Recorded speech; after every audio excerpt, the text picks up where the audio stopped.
isso é verdade? Mas vamos lá. Vamos para a nossa última aula de física. Olha só. Última aula. Né? Parece que a gente começou o curso ontem e acabou, né? Agora, depois daqui, só domingo. Vocês ainda têm aula, né? Mas a gente vai encerrar o nosso curso com as nossas queridas questões aqui de Enem. Tá? Olha, vai fazer saudade. Pô, toda semana tá aqui, vai fazer saudade. É de cria? Ah, não, eu fiz, é de cria. Olha, tá vendo? Tem um símbolo aqui. Gente, que ele mete o conceito dele. Hã? A pessoa levou. Faz o Não, mas nevou? Não, Eu ia nevou ao nevar, contrário, né? Porque teu cabelo tá escuro. eu ia nevar e fazer o raio do lado. Mas eu só fiz o raio atrás. Não tô dando pra ver. Vai cair uma questão de eletrostática, só por causa desse raio que eu fiz aqui. Você está dando pra ver? Vai cair, mas já caiu questão de raio já no Enem, tá? Deu super choque, pronto. Só não posso atrair raio, né? Ainda bem que risquinho de raio não atrai. Quebra tudo, Harry Potter. Hã? Quebra tudo, Harry Potter. Mas vamos lá. Vamos para nosso encerramento, nossa última aula, nossa revisão com as questões do Enem aqui. Vamos ver como que conteúdos que nós estudamos ao longo do ano podem aparecer aí, né, na prova do domingo agora. E se aparecer, todo mundo vai acertar. Todo mundo estudou aqui, todo mundo vai acertar. Então, já vamos começar com a questão do Enem de 2018. Ao soltar o martelo e uma pena na Lua em 1973, o astronauta David Scott confirmou que ambos atingiriam juntos a superfície. O cientista italiano Galileu Galilei, um dos maiores pensadores de todos os tempos, previu que, se minimizarmos a resistência do ar, os corpos chegariam juntos à superfície. Na demonstração, o astronauta deixou cair no mesmo instante, de uma mesma altura, um martelo de 1,32 kg e uma pena de 30 gramas. Durante a queda no vácuo, esses objetos apresentam iguais inércias, impulso, trabalho, acelerações ou energias potenciais. Essa daqui é fácil. E aí, qual que seria a resposta? Eu quero que essa vocês façam aí. Qual que seria a resposta dessa daqui? Volta lá, homem, como é que eu vou ler? Vai. Porque eu tenho que olhar no chat. Quero colocar lá.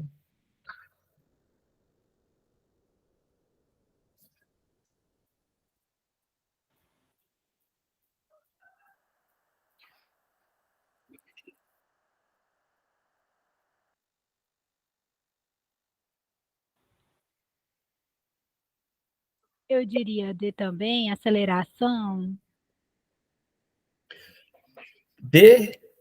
Vamos lá, mais alguém? Vamos lá, quero todo mundo fazendo essa. Essa é fácil.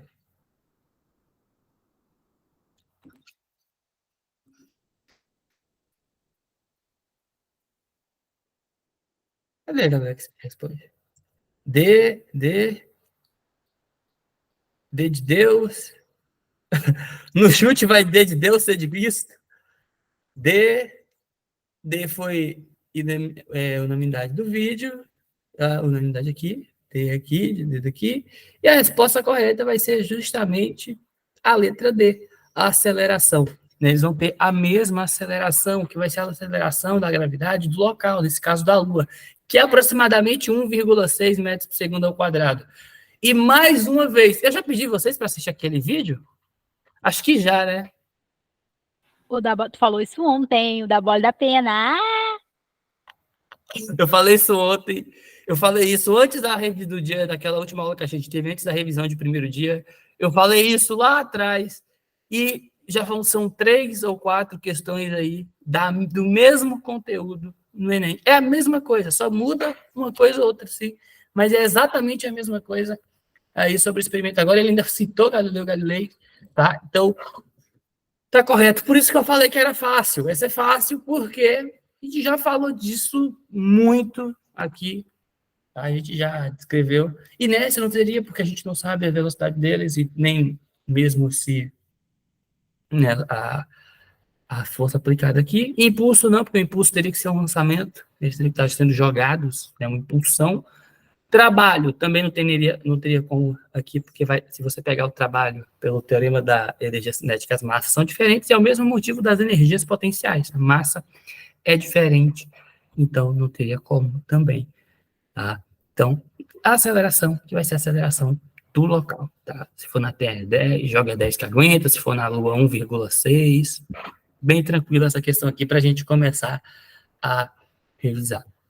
E a gente vai relembrar agora a parte do movimento retilíneo uniformemente variado, que é o lançamento vertical. Eu coloquei como lançamento, né, para a gente revisar essa parte, mas a gente sabe que o lançamento vertical, ele é um aprofundamento do movimento retilíneo uniformemente variado. Tanto que usa as mesmas equações, equação horária da velocidade, equação horária aqui do espaço, equação, na verdade aqui seria Torricelli, no lançamento vertical. Perceba que por que vai estar menos? Né? Por que tem um sinal de menos e não mais, como normalmente a gente apresenta no MRUV? Porque se é um lançamento vertical, eu vou ter que movimento? Eu vou ter um movimento no vertical, movimento para cima. Perceba que o sentido do movimento ele é contra a gravidade, por isso que a gravidade aparece negativa. Tá? É uma questão vetorial.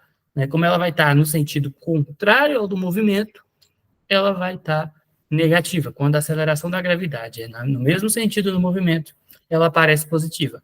Outro ponto também importante que a gente pode olhar aqui é o HF menos H0. Ó.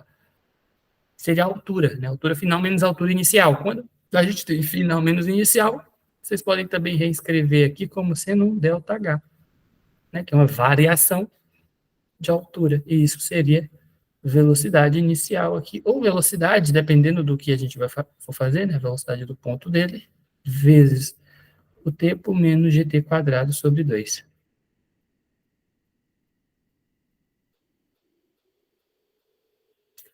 Então, você pode reescrever também dessa forma aqui, ou jogar também o H0 para o outro lado, tá? E ele fica positivo.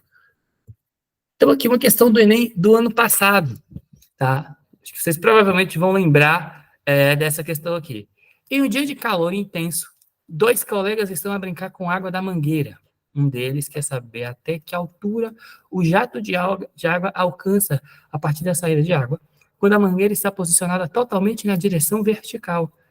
O outro colega propõe, então, o seguinte experimento: eles posicionarem a saída de água da mangueira na direção horizontal, a 1 metro de altura em relação ao chão, e então medirem a distância horizontal entre a mangueira e o local onde a água atinge o chão. A medida dessa distância foi de 3 metros, e a partir disso, eles calcularam o alcance vertical do jato de água, considera a aceleração da gravidade 10 metros por segundo ao quadrado. O resultado que eles obtiveram foram de... Então, uma questão aqui que a gente vai envolver o movimento retilíneo uniformemente variado, olha só. Acho que tema da aula 2, 3 aí, caindo no Enem aí do ano passado, né? O que a gente estudou lá atrás no primeiro módulo. A gente vai revisar aqui. Então, vamos lá. Vamos pensar que a saída de água seja mais ou menos essa aqui. Tá? E ele tem uma velocidade aqui vertical, seja uma Vx, vou chamar ela de Vx, tá? X, aqui na vertical. Tá? E aí, o que acontece? Ela vai estar a 1 metro do chão, como ele posicionou. E aí, vamos dizer que essa seja a trajetória aqui da água. E ela vai estar a 3 metros aqui de distância, né? Que vale isso aqui a 3 metros. Tranquilo? Perceba que eu peguei dados aqui do texto. Ó, tá? A medida que eles calcularam na distância horizontal de 3 metros e posicionaram a mangueira a 1 metro de altura em relação ao chão. Tá? Então, são dados aqui que eu tirei do texto. E aí eu preciso calcular, no caso, o Vx. Eu preciso calcular esse Vx aqui, que seria, no caso, a velocidade quando ele sai ali do ponto, né? Seria a sua velocidade vertical. E eu posso calcular da seguinte forma. Eu vou pegar, primeiro eu vou usar a equação que a gente chama de sorvetão, né? Para conseguir encontrar o tempo que leva esse fenômeno pelo que ele deu aqui. Então, como é que eu posso escrever? Eu vou escrever como eu escrevi lá no slide anterior. Delta S igual a V0 vezes T, vai ser a velocidade inicial, né? Vezes T. Pera, posso colocar ΔS, posso colocar ΔH, né? Que é a variação de altura. Então, eu vou colocar H aqui, que seria a altura dele, tá? Então, ΔH vezes T mais GT quadrado sobre 2. Então, a variação de altura, velocidade inicial sobre o tempo, vezes tempo, mais gravidade vezes tempo ao quadrado, dividido por 2. E aí, colocando esses dados, eu vou ter que vai ter 1 igual a velocidade que ele vai partir vai ser 0, vezes o tempo que eu estou procurando, mas isso aqui vai anular, né? Está multiplicando, mais 10 vezes o tempo ao quadrado, dividido por 2. Isso aqui vai ficar 1, isso aqui vai anular, né? Está multiplicando, vai anular, é igual a 5, 10 sobre 2 ali, 5t quadrado, tá? Olha que bonito, vai ficar lindo esse tempo. Tempo ao quadrado é igual a 1 sobre 5. Portanto, o tempo aqui que resta vai ser, vou passar o quadrado para o outro lado, vai um radical, vai ficar 1 sobre raiz de 5. A raiz iria valer para 1 também, né? Mas raiz quadrada de 1 vai ser 1. Então, 1 sobre raiz de 5 segundos. É um tempo muito bonito, né? Um tempo assim, bem usual, né? No dia a dia, né? A gente usa muito. Né? Quanto tempo você levou para fazer tal coisa? 1 sobre raiz de 5 minutos, ou segundos, ou hora. Tempo lindo, assim, para se usar. Tá? Mas a gente achou o tempo. E agora, eu consigo calcular o Vx, sabe, do tempo? A velocidade ali da vertical? É possível, tá? Vai ser possível a gente... Deixa eu ver. É possível a gente calcular, porque que a gente vai ter, basicamente, se eu zerar aqui, vai ficar... Então, eu consigo calcular o Vx pela nossa equação, nossa primeira equação de física, que é o ΔS, agora sim, é S, tá? Por isso que antes eu usei H, porque eu tenho que usar S aqui, aí fica 2 ΔS, não dá, sobre T. Quanto é que seria o ΔS? Seria o espaço que ele percorre, 3.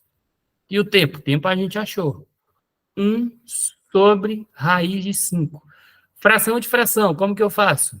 Observo a primeira e multiplico pelo inverso da segunda. Quando eu faço isso, vai ficar 3 vezes raiz de 5 metros por segundo. E encontramos aqui também uma velocidade bem usual, né? A nossa velocidade de x. Tranquilo aqui? Todo mundo entendeu até aqui? Você viu que a gente achou o tempo e achou a velocidade. Não se assustem muito, tá? A gente achou o tempo para achar a velocidade e agora a gente achou a velocidade para conseguir aplicar no alcance, que é o que ele quer saber. Como que eu posso calcular o alcance com velocidade e gravidade? Que equação que eu posso usar?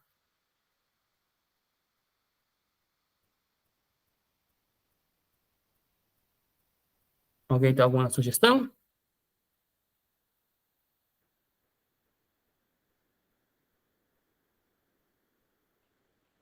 Eu vou usar aqui a equação de Torricelli, ó. V ao quadrado é igual a V inicial ao quadrado mais 2 vezes G vezes, poderia ser ΔS, mas ΔS é 3. Poderia ser ΔH, mas eu já usei, é 1. Eu vou colocar A, tá?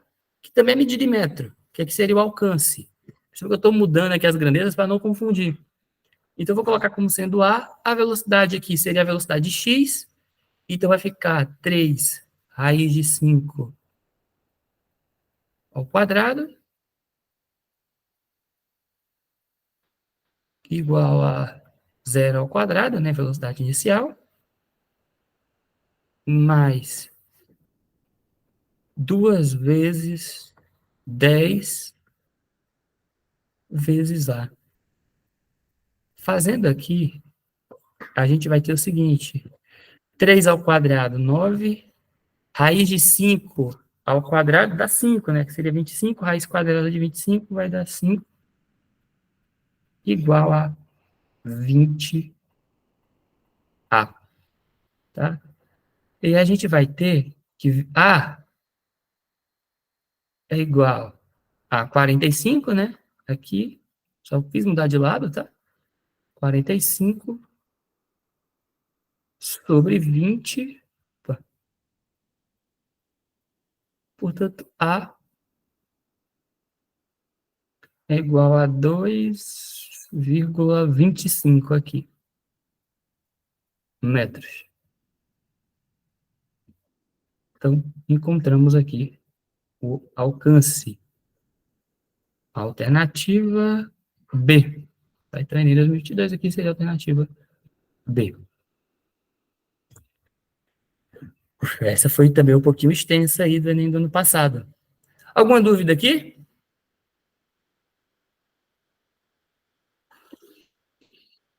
O módulo é porque, tipo, ali seria, a gente usaria uma velocidade escalar, tá? A gente deixaria como velocidade escalar. É porque, tipo, se não tá, a gente não vai precisar ali de sentido, né, de direção nem de sentido, para calcular, por exemplo, utilizar soma vetorial, a gente faz um módulo só, então deixa como escala mesmo. No final não interferir. Onde que você errou? Por que você errou aqui? Onde que você errou ano passado?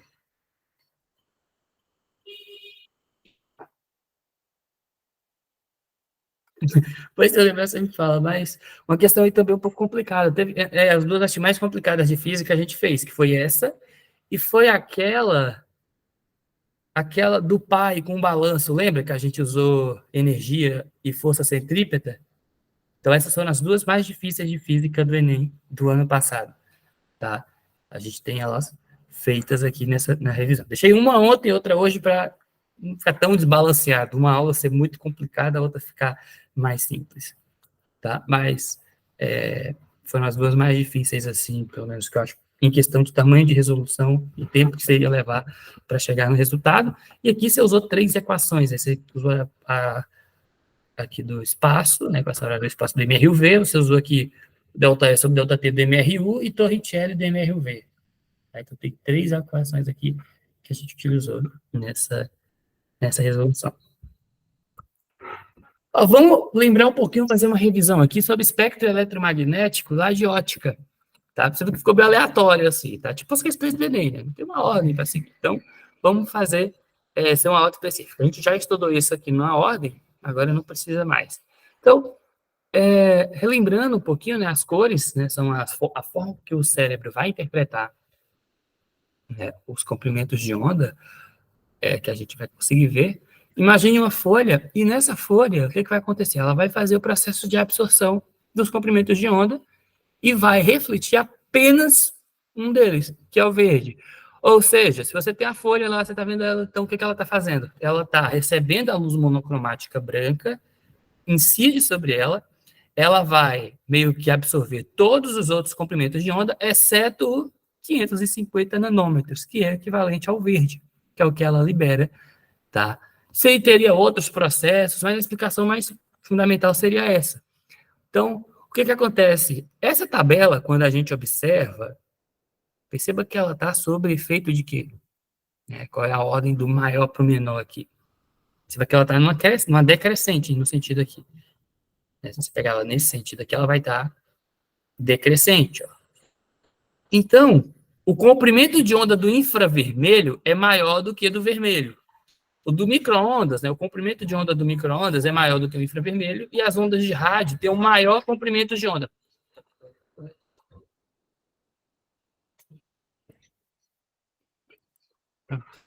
O maior comprimento de onda aqui seria o comprimento de onda das ondas de rádio, tá? Então, se você pegar aqui, o menor comprimento de onda seria dos raios gama, tá? Por que eu estou falando isso? Coloquei outra imagem aqui que vai ajudar a gente a entender melhor o espectro eletromagnético. Então, nessa imagem aqui, a gente tem esses dois sentidos, só que eles têm algo em comum, tá?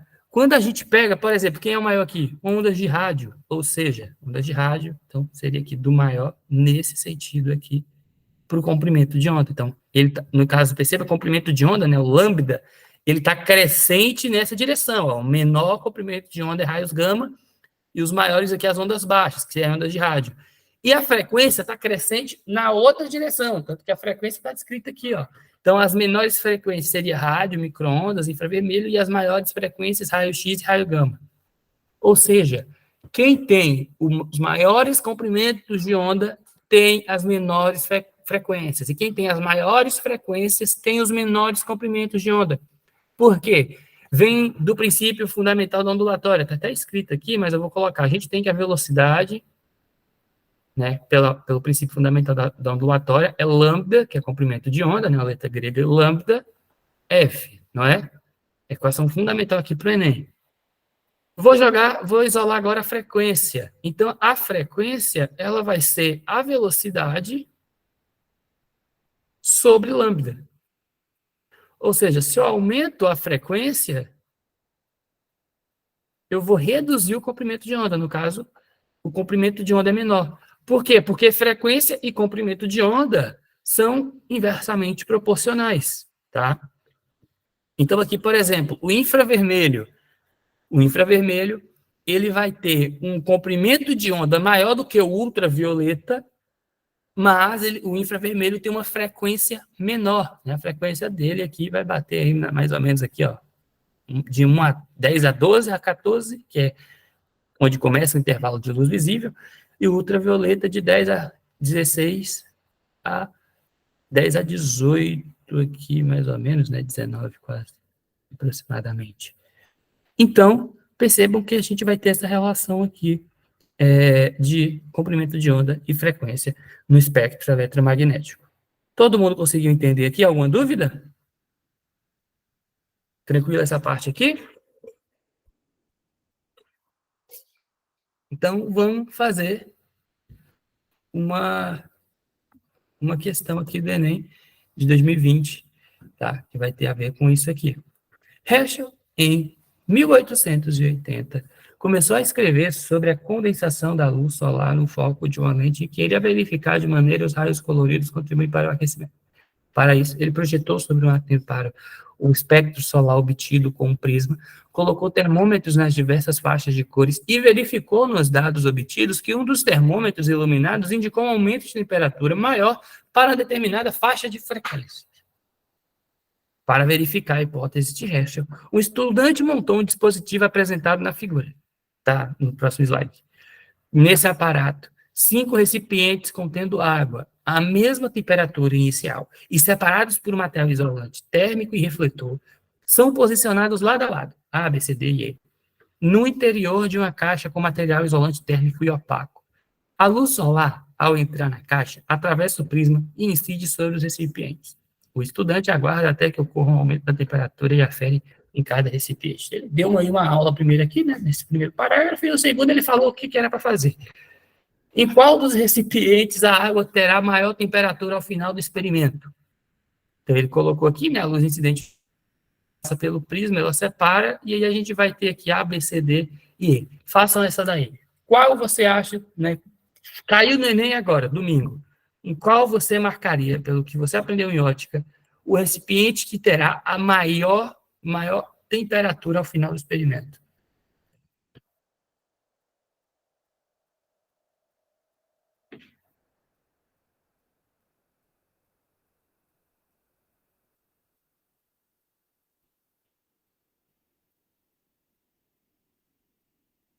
Se quiser voltar para ler o texto, também eu volto, porque o texto ele explicou já, né? A imagem já é autoexplicativa.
Gustavo.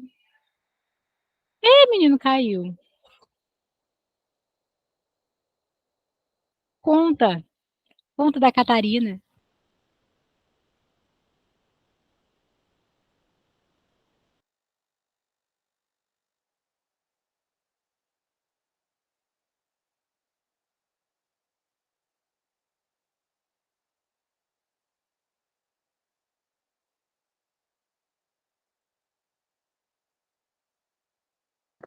Calma aí. Entendi o que aconteceu. Rapaz, ó. A gente aqui mais uma e é música no Fantástico, hein? Já vai Não, escolhendo a música. agora não foi nem o notebook tá lindo aqui, o problema foi algum gênio aqui do meu prédio que desligou o roteador. Meu Pô, Deus! o roteador fica no minha kitnet. Mas pera aí, a internet é pro prédio todo, é? E tá uma bagunça aqui ultimamente, internet. Eita, aí tu já pegou pedaço de pau pra a Dolores pra ir lá conversar com ele. Pô, e tipo, se avisar sem nada, pô, eu chega desligando aqui, tava normal o Wi-Fi, vocês estavam me ouvindo bem, não tava? Tá, vai, tu travou. Travou, Maitê? Tô falando por dados móveis, tá? Perguntar como é que tá falando, então. Misericórdia. Mas tu não foi lá, não? Tu falou, ei, Moni, liga logo isso daí. Tu tá doidão, tu? Se Foi me ligar, chamando.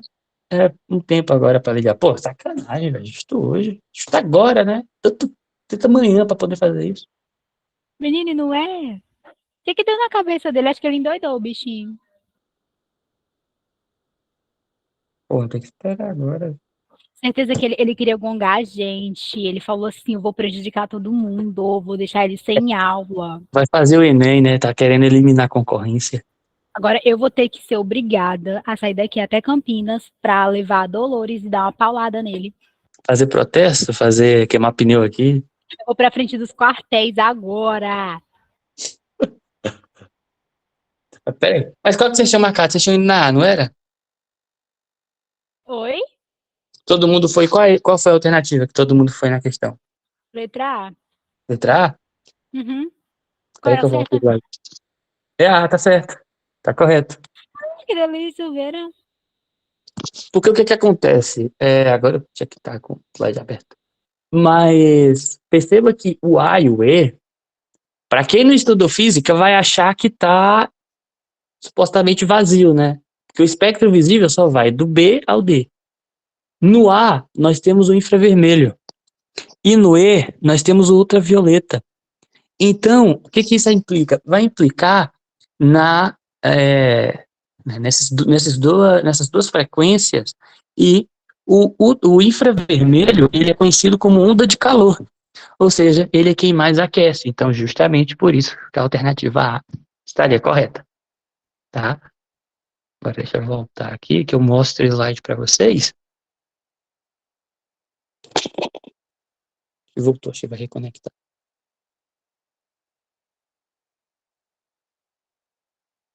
Mas está correto, seria justamente por isso. É interessante porque até a primeira imagem demonstra, né? A gente só enxerga de 700 nanômetros a 400 nanômetros do espectro eletromagnético, né, em questão de comprimento de onda. Mas, claramente, existem outros. E é por isso também que utilizamos muitos telescópios, como o James Webb, que vão poder, né, utilizando a tecnologia, ajudar a gente aí a, digamos, enxergar, né, em outros comprimentos de onda, além da luz visível, tá? Mas acho que ele agora não quer voltar.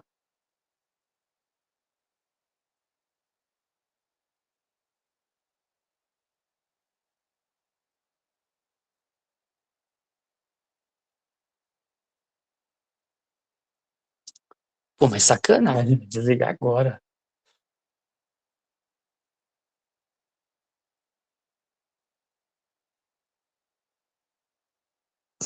Tava aqui procurando o meme dois meninos com um pedaço de pau na mão. Aí Tá. com a localização pra dizer que era tu aí na frente da casa do menino que desligou a luz. Achei! Tô aqui, ó. Só que tá no celular, ai, que droga.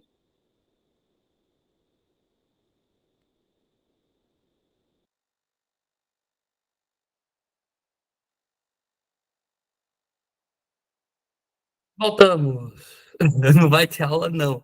Justamente, eles estão querendo boicotar a aula no notebook, querendo boicote. É, o vizinho aqui com o roteador, mas voltamos. Ah, sei, já marquei.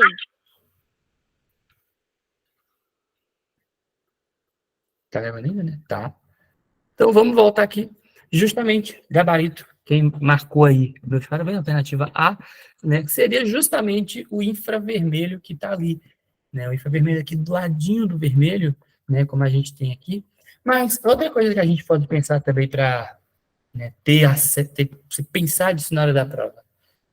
Vocês estudaram lá em ambulatória, né? Vocês viram que o tímpano humano, ele só vai ouvir em qual intervalo de frequência? Quem lembra o intervalo de frequência aí que o tímpano humano consegue ouvir? O intervalo da frequência que o nosso tímpano ouve.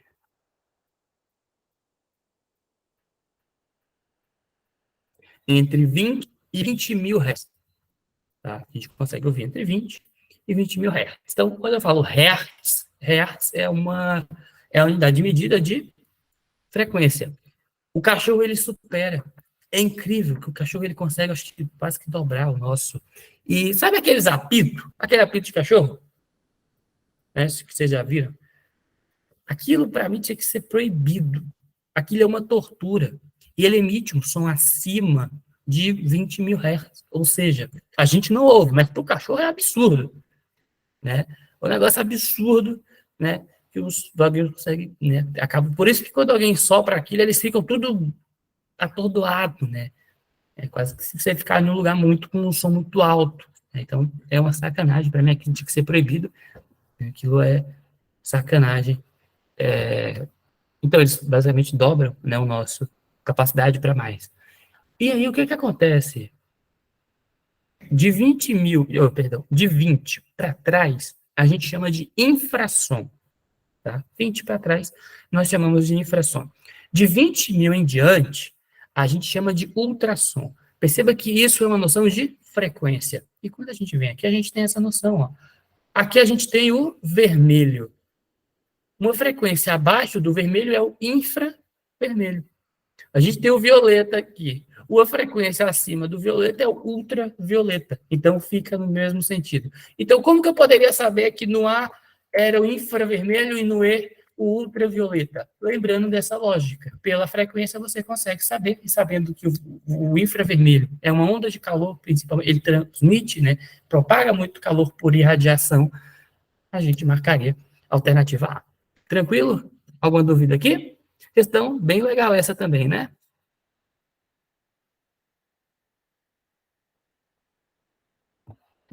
Questão do Enem de 2022, questão do ano passado. No processo de captação da luz pelo olho para a formação de imagens, são desenvolvidas duas estruturas celulares, os cones e os bastonetes. Os cones são sensíveis à energia dos fótons e os bastonetes à quantidade de fótons incidentes. A energia dos fótons que compõem os raios luminosos está associada à sua frequência e intensidade ao número de fótons incidente. O animal com bastonetes mais sensíveis irá apresentar daltonismo, perceber cores fora do espectro visível, enxergar bem em ambientes mal iluminados, necessitar de mais luminosidade para enxergar, fazer uma pequena distinção de cores em ambientes iluminados. E aí, qual dessas vocês marcariam aí? Se caísse agora domingo essa questão, ao invés do ano passado. Ou qual vocês marcaram no ano passado? Mas aí, no caso, se errou, agora você vai acertar.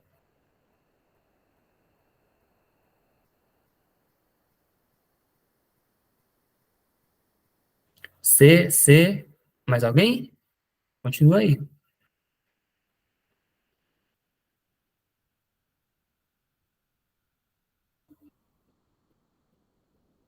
Vai, só quero todo mundo fazendo.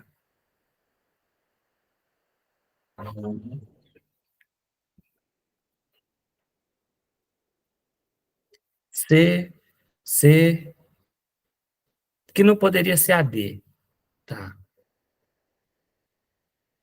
Mas qual, você marcou a C e quer saber por que é B. Então, o gabarito aqui, vamos lá, então. A, apresentar daltonismo. Não tem nada a ver com daltonismo aqui, tá? Nada a ver na percepção de cores. Perceber cores fora do espectro. Essa daqui é sacanagem. Cara, eu sou um animal vendo ondas de rádio, micro-ondas, você coloca uma coisa no micro-ondas e tá lá vendo as ondas, assim, ó. Então, B também é um absurdo, né? Não tem como. C, enxergar bem em ambientes mal iluminados. Perceba que ele está pedindo, né? Tem os bastonetes mais sensíveis, né, esses bastonetes aqui, e eles são a quantidade de fótons incidentes. Ou seja, né, eles conseguem, né, ver melhor, principalmente em ambientes mal iluminados, né? Tá chegando a luz e eles conseguem ter aí essa sensibilidade para aumentar a quantidade de fótons, portanto, enxergando melhor em ambientes mal iluminados. Resultado, alternativa C é o gabarito. D, necessidade de mais luminosidade para enxergar. Na verdade, é ao contrário. Perceba que como eles têm mais sensibilidade, eles precisam de menos, entendeu? E não de mais. Então, não, eles não têm como, né? A gente não vê fora desse espectro visível, né? Eles não teriam como enxergar um infravermelho, ultravioleta, ou ondas de rádio, raios gama. Então, a B seria assim uma bem longe, a D não teria como, porque é ao contrário. E aí, fazer uma pequena distinção de cores em ambientes iluminados. Em ambientes iluminados, as cores elas são bem definidas, né? Então, não dá para ter dúvida também. Então, essa daqui não seria também. Tranquilo aqui, gente? Alguma dúvida? Nada? Bem tranquila essa questão, acho que, né? É porque o que acontece? Como eles ficam mais sensíveis, tá? Então, essa aqui também acho que daria, não sei qual nível, talvez eles tenham apelado para nível fácil, essa daqui, né? Porque é uma questão bem mais teórica e bem direta. Essa daqui também é de nível fácil, Enem 2022, olha só, Enem 2022 despencou ótica. Em 2002, o mecânico da cidade mineira de Uberaba, eu conheço Uberaba, teve uma ideia para economizar o consumo de energia elétrica e iluminar a própria casa num dia de sol. Para isso, ele utilizou garrafas plásticas PET com água e cloro, conforme ilustra as figuras. Cada garrafa foi fixada no telhado de sua casa em um buraco com diâmetro igual ao da garrafa, muito maior que o comprimento de onda da luz. Nos últimos 2 anos, sua ideia já alcançou diversas partes do mundo e deve atingir a marca de 1 milhão de casas utilizando a luz engarrafada. Que fenômeno óptico explica o funcionamento da luz engarrafada? Difração, absorção, polarização, reflexão ou refração? E aí, qual desses fenômenos ópticos? Por isso que a gente estudou, né, nas aulas de ótica, um por um. Né? A gente basicamente listou eles e estudou um por um. Porque sempre, né, é muita tradição nos vestibulares e no Enem, cai justamente a questão de dar no enunciado o que acontece num determinado fenômeno e pede que fenômeno é esse. Então, por isso que a gente estudou dessa forma. Outra coisa que poderia ser também seria um tipo de lente, ou a doença, se é miopia, hipermetropia ou astigmatismo, se é miopia com a lente convergente, miopia com lente divergente, miopia com positivo, com grau positivo, grau negativo. Então, percebam que é uma tradição das questões de ótica aparecer nessa margem, né, nessa situação. E aí, precisa conhecer um a um para poder cravar certinho aí. E aí, qual dessas vocês marcaram na prova? Ou marcariam? D, D.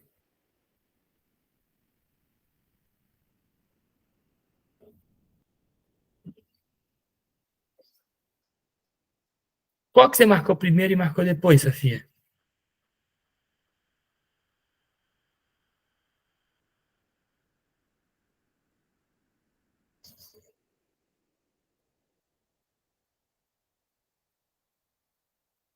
Então vamos lá. Ele está, né? Qual o fenômeno óptico? Difração. O que é a difração? Você tem uma fenda e a luz, quando ela passa, né, ela tem a capacidade de contornar a fenda. Quando ela contorna, ela vai se comportar como onda, né? Lembra lá do experimento de Young, tá? Estudou isso na aula de física, de óptica física, quando a luz se comporta como onda. Então, a A, perdão, não pode ser. Absorção. Não, absorção seria absorver os comprimentos de onda. Não. Polarização. Não envolve nenhum tipo de campo magnético e nenhuma oscilação em um campo magnético. Também não seria. Vou colocar menorzinho para não ficar feio. Então, polarização também não. Reflexão. O que acontece aqui? Reflexão e refração, às vezes pode confundir. Quando a luz ela vem, vou falar isso aqui direto para vocês. Quando ela vem, mas tem água e cloro, tá? Tem que tomar cuidado, tem água. Ou seja, ela vai incidir. Ela vai mudar de meio, ela vai mudar do meio atmosférico para o meio líquido, né? Para a água. Quando muda de meio, o que acontece? Ela vai mudar a velocidade e vai mudar de ângulo, o que vai gerar um índice de refração. Lembra lá da aula de ótica geométrica? Então, vai gerar um índice de refração. Se gera um índice de refração, ela vai angular. Quando ela sai da água e entra na casa, ela vai, de novo, mudar vai mudar o ângulo, né, na saída e vai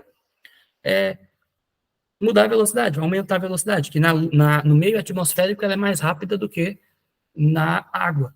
Então, seria refração. Não seria reflexão, porque na reflexão ela reflete e ela tem que voltar para o mesmo meio. Ou seja, ela reflete e volta para o mesmo meio. Então, não é isso que está acontecendo. Se ela reflete e volta para o mesmo meio, a luz não entra na casa. Deu para entender agora? Tranquilo? Quem tinha colocado D entendeu? Porque não é a D? Porque ela não ia nem entrar. Ela ia refletir e sair. Tá? Então, é meio que você colocar um espelho, né? Então, o que acontece? A luz vai ficar refletindo e indo embora. Tá? Mas perceba que lá tinha água, então vai ser refração da luz. Tá? Então, isso aqui é uma questão que a gente viu, né? Na aula de introdução já definia, né? Os fenômenos ópticos. Pode cair esse ano de novo, dando uma outra situação. Então, é bom dar uma revisadinha, né, em cada um dos fenômenos, o que significa cada um, tá? Para não correr o risco de tropeçar no Enem. Fechou? Questão 6, questão do Enem de 2021.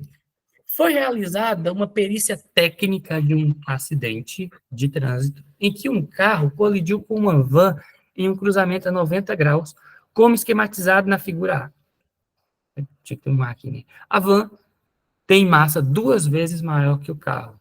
Então, a van tem massa 2 vezes maior que o carro. Depois da colisão, os 2 veículos permaneceram grudados, né? Uma colisão ali, permaneceram inelásticos, eles ficaram grudados um ao outro, se deslocaram a um ângulo de 45 graus na direção de suas velocidades iniciais. Ou seja, as velocidades iniciais seriam essas setas aqui, e eles saíram a 45 graus em relação a elas. Um radar mediu o módulo da velocidade da van imediatamente antes da colisão, encontrando 40 km por hora. Qual o módulo da velocidade do carro em km por hora imediatamente antes da colisão? Como que a gente pode fazer isso aqui? Perceba que ela está relacionando massa e velocidade. Quando a gente relaciona massa e velocidade, nós temos o momento linear.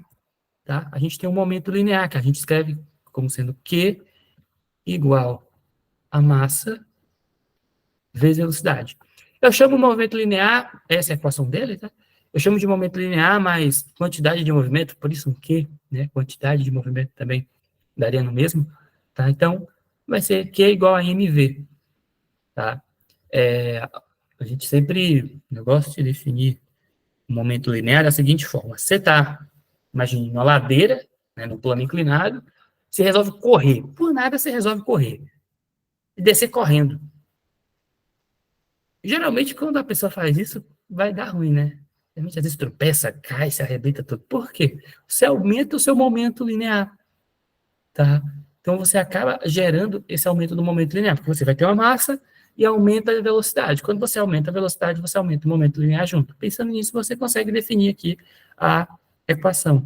E aí, o que acontece? Perceba que a gente tem o momento linear da van indo na seta aqui na vertical e a do carro indo na horizontal. Então, eu vou pegar o momento linear do carro,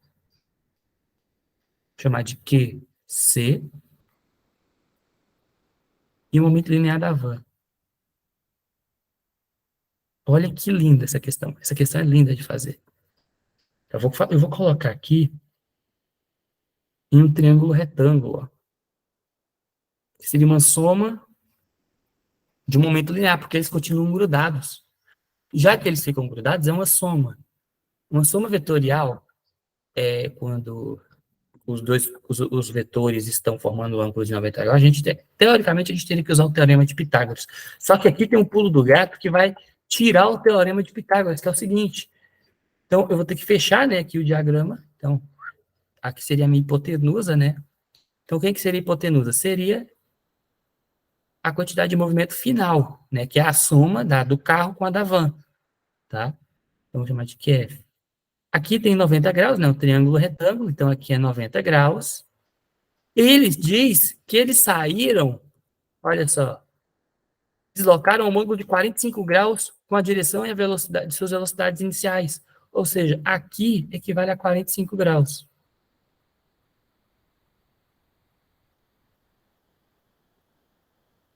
Se aqui equivale a 45 graus, se ali equivale a 45 graus,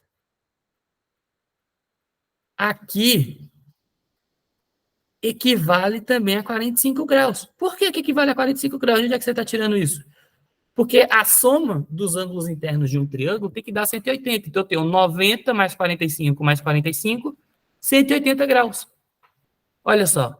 Então, e ainda tem um detalhe aqui lindo. Que triângulo é esse? Que tipo de triângulo é esse? Alguém poderia me falar? Escaleno, isósceles ou equilátero? Que triângulo é esse daqui? Ele é um isósceles, ele tem dois lados iguais e um diferente. Aham. Continua. Tá certo? Tá. Eita, Glória. Vai, continua. Vai. Ele tem dois lados iguais. O que mais? E um diferente. E um diferente. O que isso implica nos ângulos? Que vai ter dois ângulos iguais e um diferente. Justamente. Quem seriam os lados iguais? Os de 40. Peraí, os lados seriam o QC e o QV, e o lado diferente seria a hipotenusa, que é o QF. Justamente. Então, se QC e QV são iguais em módulo, né? Porque estão falando de vetor, mas eu vou colocar em módulo aqui só para falar do valor deles apenas. Então, QC, o módulo de QC é igual ao módulo de QV. Vetorialmente são diferentes porque temos aqui em direções e sentidos diferentes, tá? Mas módulo de QC é igual ao módulo de QV. E aí, ó, QC quem é?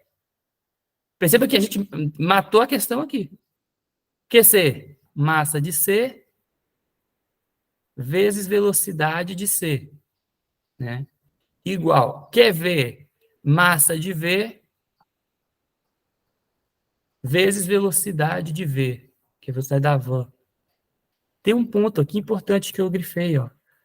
A massa da van, a van tem massa 2 vezes maior que a do carro. Ou seja, eu vou ter MC vezes VC igual a massa da van é 2 vezes a do carro, então eu vou colocar 2 vezes MC.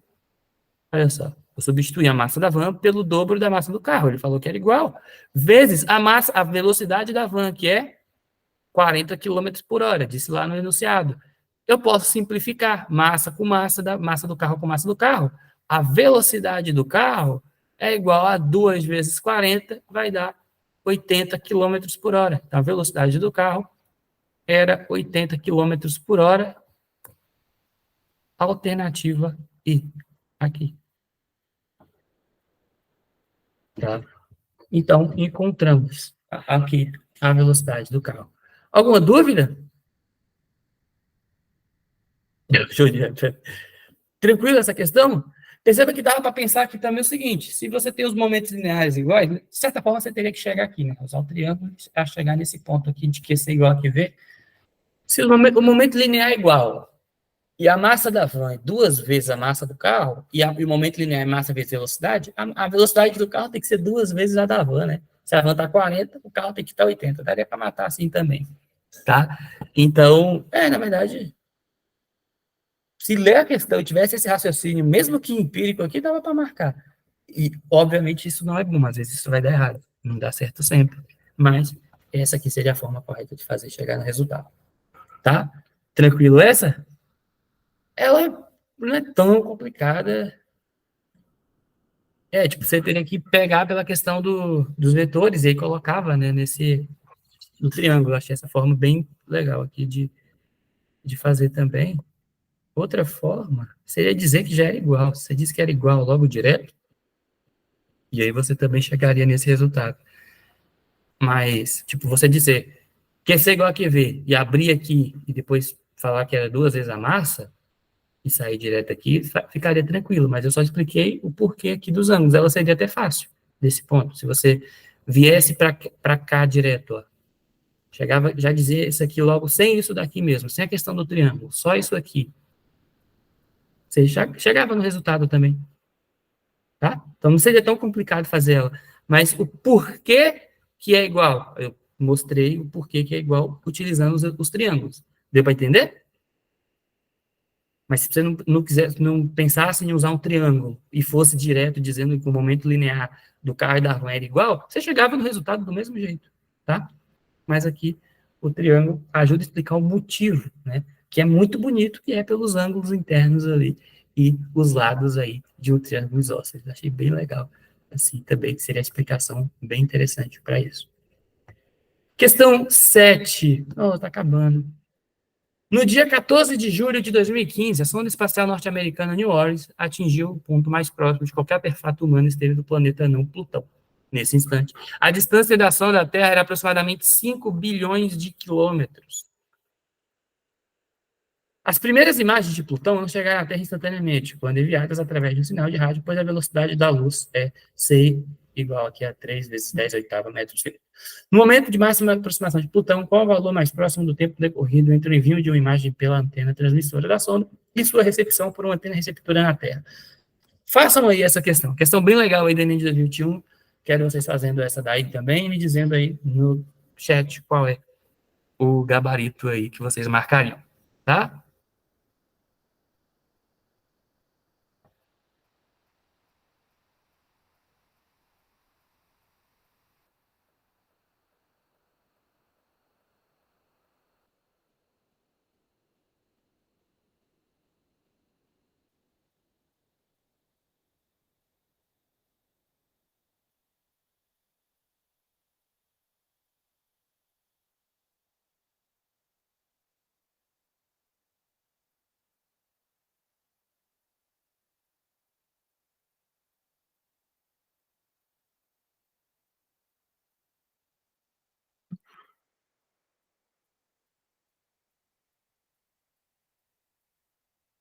E aí, fizeram?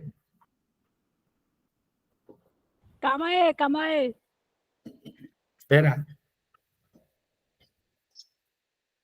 5 bilhões é 10 a 9, né?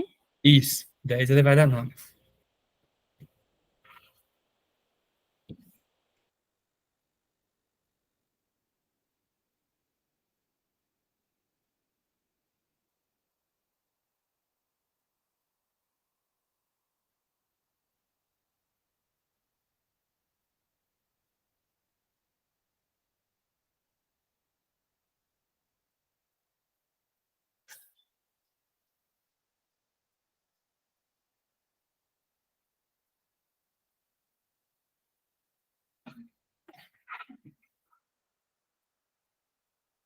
C.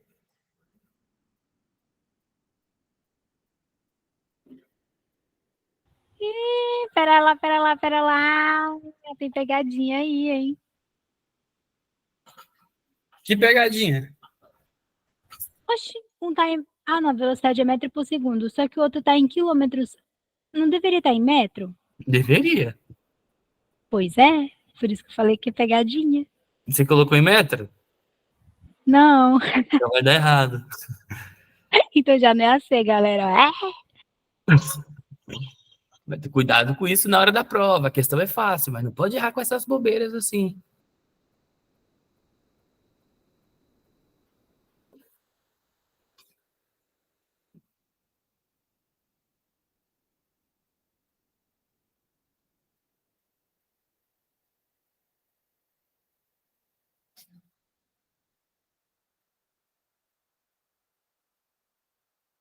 Não colocou aqui C? Todo mundo fez essa? Já concluíram?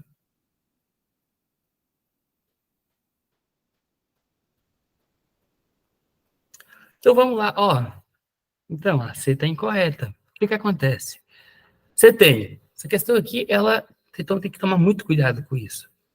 Ela te deu velocidade, te deu espaço, está pedindo tempo. Já pensa logo direto. V igual delta S sobre delta T. Opa.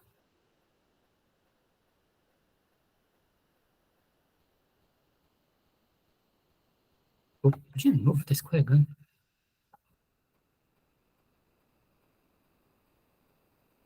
E o que acontece? Ele está pedindo tempo, então eu só vou mudar, tá? Vou colocar a velocidade para o outro lado logo. Tanto faz, colocar antes ou depois. Eu vou colocar logo aqui, ficaria D delta T igual a delta S sobre V, tá? E o que acontece? Quando a gente coloca os valores, ó, a velocidade já está em metros por segundo, ó. É a velocidade da luz. Né? Poderia até colocar C aqui, mas vou deixar como V. 3 vezes 10 à oitava, só que o delta S está em quilômetro. Então eu vou ter que converter para metro. E aí eu vou pegar o delta S, ó. Se eu não converter, vai dar errado. 5 bilhões de quilômetros. Então é 5 vezes 10 a nona. E eu quero converter para metro. Como é que eu faço para multiplicar para metro? Eu vou multiplicar por 1000. Tá? Ou seja, eu posso colocar até como potência logo, ó, 10 ao cubo. E aí eu vou ter 5. Primeira propriedade de potência, conserva a base e somos expoentes. Então vai dar a 12 metros. Então esse é o delta S. E não aquele. Aquele ali tem quilômetro. Está errado pelo SI. E aí vai 5 vezes 10 a 12. 5 sobre 3, 1,7 aproximadamente aqui. Agora vai, conserva a base, segunda propriedade de potência, conserva a base, como é uma fração, subtrai os expoentes, 12 menos 8, vai dar 4. A alternativa aqui, D, tá? Então, não seria a C, seria a D, porque faltou T de quilômetro para metro, tá? Toma cuidado com isso. Percebam que a questão era fácil. Pode falar, Isabela. Professor, na hora de transformar quilômetro para metro segundo, não é aquela regra lá de dividir por 3,6? Aí é velocidade. A gente botou espaço. Entendeu? Entendi. Uhum. Aqui é multiplicar por 1000. E se fosse de metros para quilômetro, você divide. Opa, alguém mais levantou a mão? Obrigada. Pode dizer, Laura. Ei, Gustavo, sabe se quando a gente que marcou a C, por exemplo, basicamente chegou a um resultado, chegou a calcular. Então, pelo TRI, será que eles colocariam essa questão, tipo, a pessoa marcou algo que seria próximo, ela fez um cálculo, tipo, ele não colocaria como chute? Olha, porque, tipo, o TRI, ele é a correção por uma máquina, né?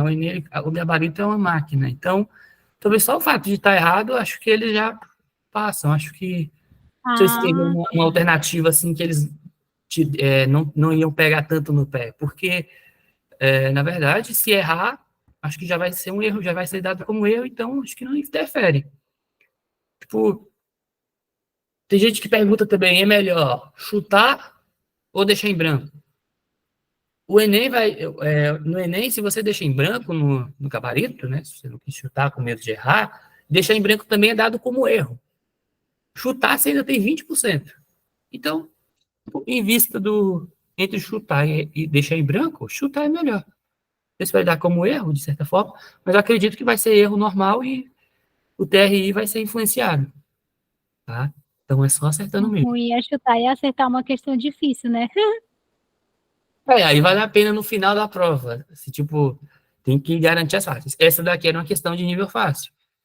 Perceba que eu só usei delta S. Então tá relaxado, vou dançar bonito, porque se cair uma dessa aí... É porque que a gente só usa delta S sobre delta T. A primeira equação que a gente estuda em física. E era só tomar cuidado na conversão. Tá? Então tem que tomar cuidado com as conversões de unidade. Aí, justamente, se for velocidade, de metro para segundo para quilômetro por hora, você vai dividir, de quilômetro por hora para metro por segundo, você multiplica por 3,6. E tempo é a questão de 60. Né? Vai foi de hora para minuto, para segundo, você vai multiplicando, tá? Então, toma cuidado com as questões da unidade, presta bem atenção nelas, ó, porque a resposta está no sistema internacional, a velocidade estava, então o espaço também teria que ir, e aí a gente teria que converter, tá? Alguém colocou alguma coisa aqui no chat? 1,5? Como é que é esse macete? Esse macete aí tá meio errado, não? 1,5?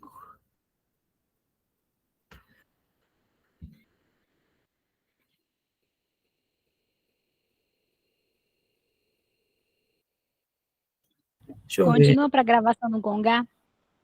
Vixe, né? Tem a gravação com o Google? Não. Então vamos lá, última questão. Na verdade, essa não é do Enem, tá? Nossa última questão. Vamos fazendo ela aí. E aí o que que acontece? Agora a gente conclui o nosso curso, tá? Então, desejar para todo mundo uma boa prova, muito sucesso aí no Enem, tá? Vocês estudaram muito, ralaram muito aí, tá? Os professores aqui são prova que vocês ralaram desde o começo, né? Só ficam os fortes no final, e agora chegar lá e colocar tudo isso em prática, tá? Então, vamos lá, lembrem, né? Façam, vocês fizeram as revisões, vocês estiveram nas aulas, agora é relaxar, não precisa ficar nervoso. Quando chegar as questões de física, relaxa, lê, presta atenção em unidade por unidade, em os conceitos, o que que ele está pedindo, o que que ele está falando, que vai dar certo, tá bom? Então, o que que vocês colocaram aí? Essa é para a gente concluir, como a gente começou lá na primeira aula, falando de eletromag, na verdade não é eletromag, falando dos princípios, né? E tem uma questão de eletromag aqui, mas é só por falar mesmo. Então, existem grandezas, características de cada área da física, e suas respectivas unidades são usadas de forma bastante comum. Considerando essas unidades, em eletromagnetismo, o Coulomb aparece como unidade comum. Em termodinâmica, temos o Kelvin. Em mecânica, temos Newton. E em ondulatória, nós temos Hertz, né? Então, justamente aqui seria o nosso gabarito para a gente encerrar o curso aqui, tá? Então, sucesso na prova domingo e eu quero ver a foto de aprovado de todo mundo aí depois, tá? Marca o Nubo lá no Instagram quando vocês postarem para a gente, né, aproveitar esse momento aí, tá? Então, boa prova domingo e lembra de fazer como a gente sempre fez, que é resolver as questões com calma, tá? Eu que agradeço a participação, vocês sempre estiveram aqui com a gente, tá? Alguém colocou aqui? Alguma dúvida ainda? Fazer os números vezes o outro, final dividir por 10, você depende. Você pode, se tiver com o número também com vírgula, você pode aproximar para um valor, mas se você, por exemplo, está dividindo, se você multiplica o dividendo por 6, por 10 ou por 100, você multiplica o divisor também. Mas essas conversões, seja de 10, seja de 100 ou 1000, vai depender de para onde que você está indo. Tá? Então, de metro para quilômetro, quilo, aí vai entrar os princípios que a gente estudou, tá? Que era dos prefixos. Quilo vale 1000, cento vale 10 a menos 2. Então, a gente tem, no primeiro slide tem essas relações, tá? Então, a gente está aqui, eu que agradeço todo mundo pelas aulas e por tudo que a gente estudou esse ano aqui, aprendi muito com vocês esse ano aqui também, tá? E lembrem de... dá para pedir música à vontade? Eu acho que eu vou pedir ano que vem, se eu fizer 3 anos de novo. Eu quero renovar meu contrato para o ano que vem. Se me quiserem, eu estou aí de novo. De tudo que caiu também muito, a gente cai muito. Ano que vem tá a primeira aula, se alguém quiser entrar só para ver, eu vou estar com o cabelo branco. Não, não faz promessa não, nevou é no Natal.